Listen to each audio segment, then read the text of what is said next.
Welcome into the Eagle Communications Sports Update right here on HutchPost.com. High school, college, pro.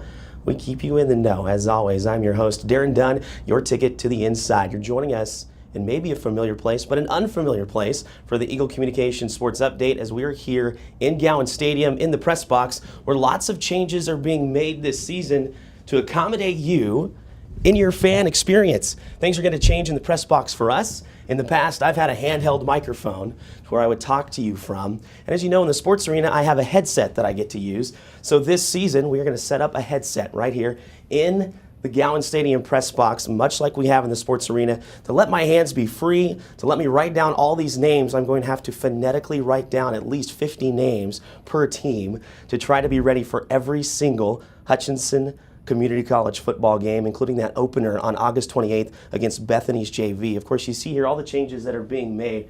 You've got where the audio box used to be over on this side is going to move actually over to here. That will allow for this huge table that has been custom built for the press box to move back in this area. And this is where all of your video replays are going to come through. This is where your social media experience is going to change up on the video board here in Gowan Stadium. It could be through Facebook, Twitter, or Instagram. We're going to get it done for you. We're going to change your experience. That's why it's going to be important for you to see us right here at Gowan Stadium each and every football game of the season. Speaking of HCC, football coach Ryan Rhoades is going to join us here in just a little bit in the studio. He's going to go beyond football, beyond the field, and talk a little bit about concussions. One thing we want to address as well as we move to Jayhawks, formerly Hutchinson High School football players, Ben Heaney. You know, earlier in the show, earlier weeks, we talked with Glenn Grunwald about Ben Heaney and how he's on that Chuck Bednarik watch list. Well, guess what? He's made a couple of new watch lists as he's going to be on the Rotary Lombardi Award watch list and also the Butt Kiss Award watch list, looking to stay healthy, not miss 2 games this season, to improve on his 88 stops from last year and also those 3 interceptions, which were his first 3 interceptions of the season. Hey, when we come back, I'm in the studio with head coach of your Hutchinson Community College Blue Dragons, Ryan Rhoades. It's here on HutchPost.com and your Eagle Communications Sports Update.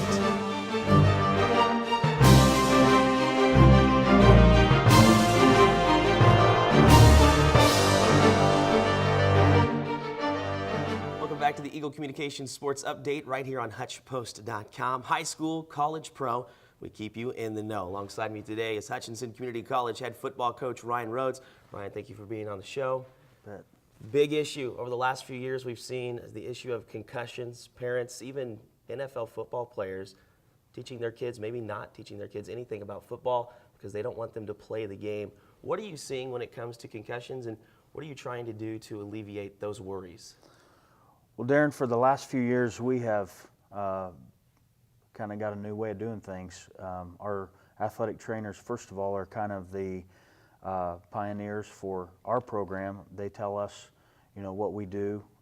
Obviously, they consult with our team physicians also out at Pinnacle Sports Medicine Center. And what we do is we do an impact testing, and that gives us a baseline on several different areas of brain activity. And once they do that baseline, then they always have something to look back on if a young man has a head injury or is suspected of having a head injury.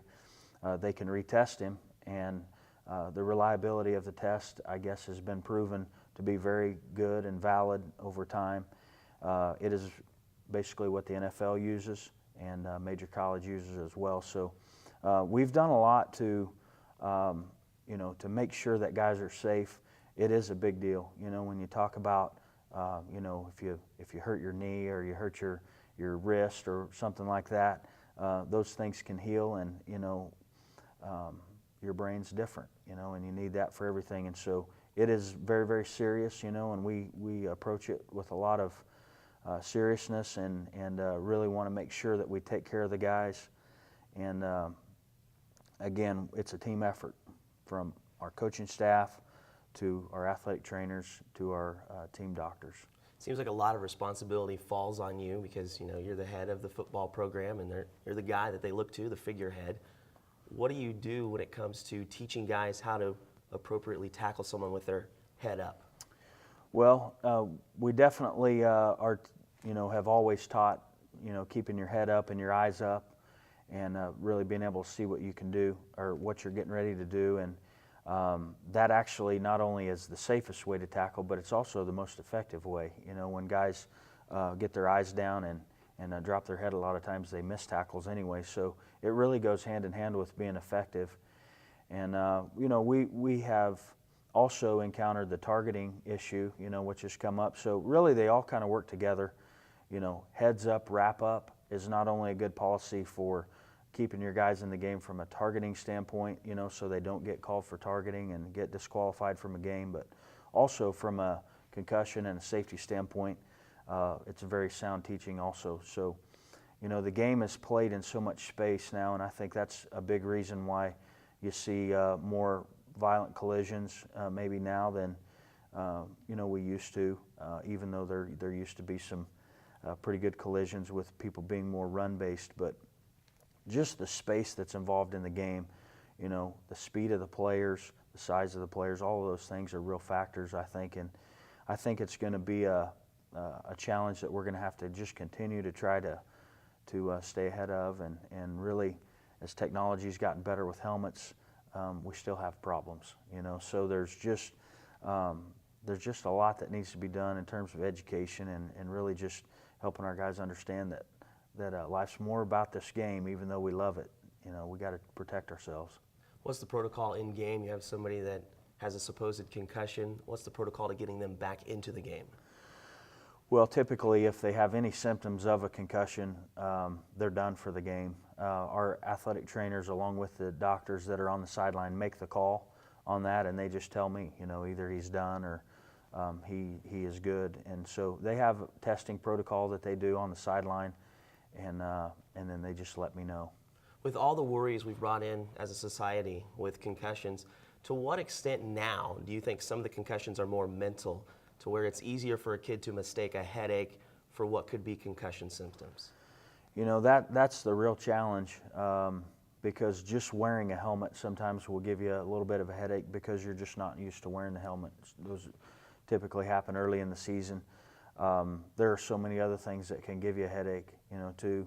And so that is very difficult, you know, and really the thing that we have to do is just always take the safe route, you know, treat everything as if it's a possible head injury until you can eliminate that. And so, again, I go back to the validity of the impact testing and the different types of testing they do on the field.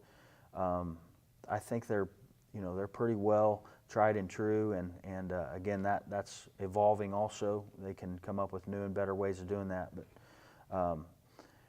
you know, we're going to err on the side of safety, and that's just really the name of the game. It's very difficult as a coach. I got to tell you that it's tough because you know, a guy used to get his bell rung and he would kind of shake it off and go back in the game, and you felt like you had the guy to be in there, you know, doing what you've coached him to do more.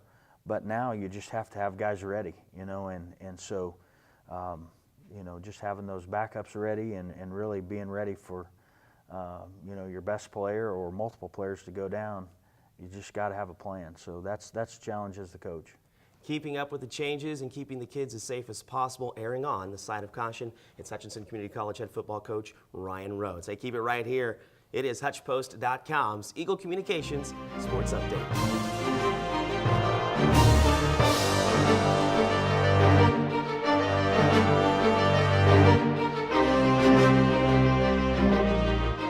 Welcome back into the Eagle Communications Sports Update on HutchPost.com. High school, college, pro, we keep you in the know. As always, I'm your host, Daren Dunn, your ticket to the inside. Welcome back to Gowan Stadium, where construction is underway on the Jack Mole Family Football Complex. It's going to happen in 2 phases. Phase 1 expected to be completed by the 1st of September. However, head coach Rion Rhoades hopes to have that done in time for Game 1 against Bethany's JV on the 28th.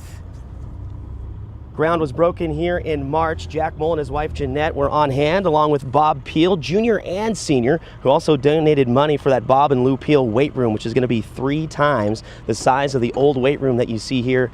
things are going to change. There's going to be an expanded weight room, as we talked about, additional locker room space, multi-purpose meeting facilities will be here, and additional coaching offices will be added. After both phases are done, you're looking at a cost of $2.4 million. But a big thanks to Jack Mull and his wife Jeanette, and also Bob Peel Jr. and Sr. Look now to the Kansas City Royals. A look at how the Royals have been doing over the last week. They've gone 4-2, not half bad. They started things off poorly last week with a loss to Minnesota 2-1, but after that they reel off 3 straight wins, 2 of those against Minnesota, the 3-2 victory over the Twins, then a 6-3 victory over Minnesota, followed by that 1-0 victory in Oakland over the Athletics, just to fall 8-3 to the Athletics in the second game of that visitation stand. John Lester, you'll remember, in his first game with the Oakland Athletics from the Boston Red Sox trade, he throws 3 strikeouts with a 2.59 ERA. Boston was also boosted by that 8-run 5th inning, but then KC would cap things off with a victory 4-2 over Oakland. And you're talking about the Athletics, who lead the AL West. 4-2 last week were the Royals, 57-53 overall, just 4.5 games behind Detroit. Next, they've got that road trip to Arizona, taking on a struggling Diamondbacks team, 49-63 on the season, as their season slowly slips away. Homestand after that for the Royals against San Fran, who's 61-51. They are 2 games behind the Dodgers in the NL West. That's a look at your Eagle Communications sports update here on HutchPost.com. Remember, if you have something you'd like us to talk about, just comment below. Hopefully Glenn Grunwald will be back from vacation next week. He'll join me once again in the studio. Until next time, it's your Eagle Communications sports update on HutchPost.com.